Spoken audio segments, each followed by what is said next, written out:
All right, YouTube, there's pretty much zero informational videos on taking the front bumper off of a 2010 to 2013 Transit connector over here in the US. So I figured I'd make something since I had to take mine off to track down a wiring fault for my right front wheel speed sensor, which was a hole in the wire right over here behind the bumper.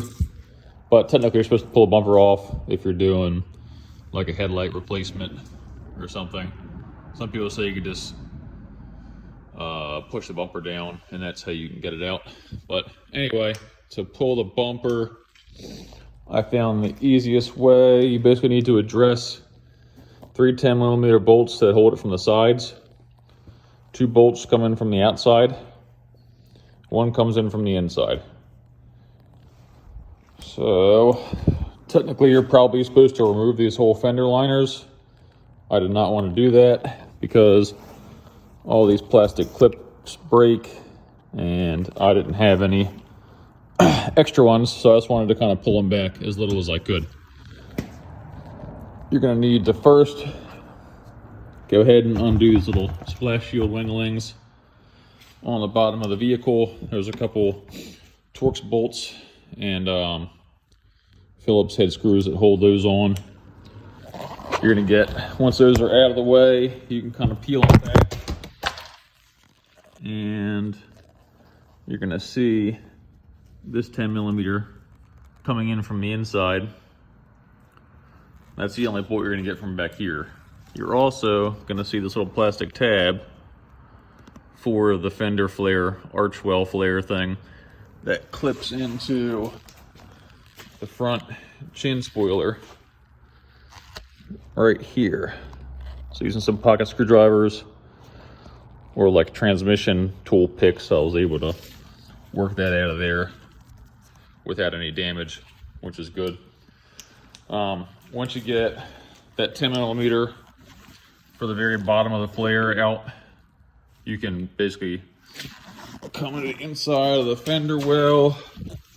There's 1 Phillips head screw that goes in here.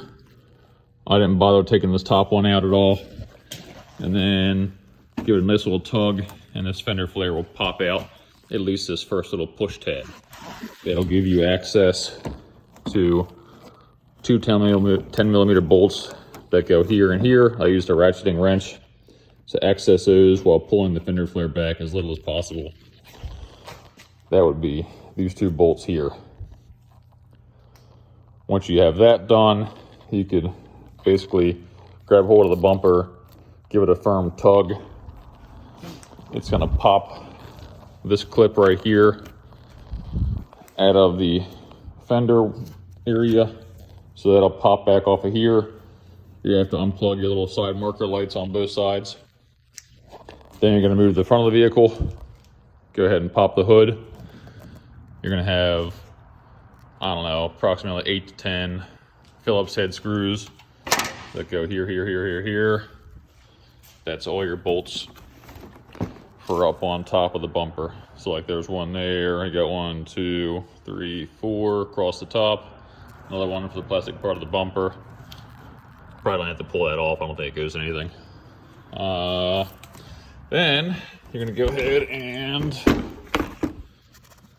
if you have a license plate on the front, I do not, you need to probably remove that.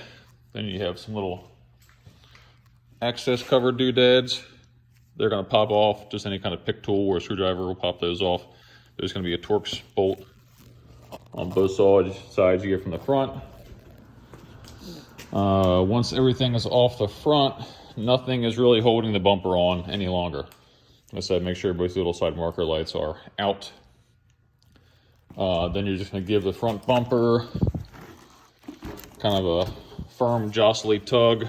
I kind of grabbed it here and up here, since it was already loose, and just kind of worked it on both sides. You have a bunch of clips that kind of hold this grill piece in. Clips there, and there's also clips down here that attach to this bottom air dam for the condenser and radiator and such. Basically just got to pull it off of that. But it comes right off after that, and then ideally, you're going to go ahead and buy a replacement of these plastic clips unless you have any laying around. I do not, and I need to drive this home. So I'm just going to wing it back together, and it should be fine. Thanks for watching.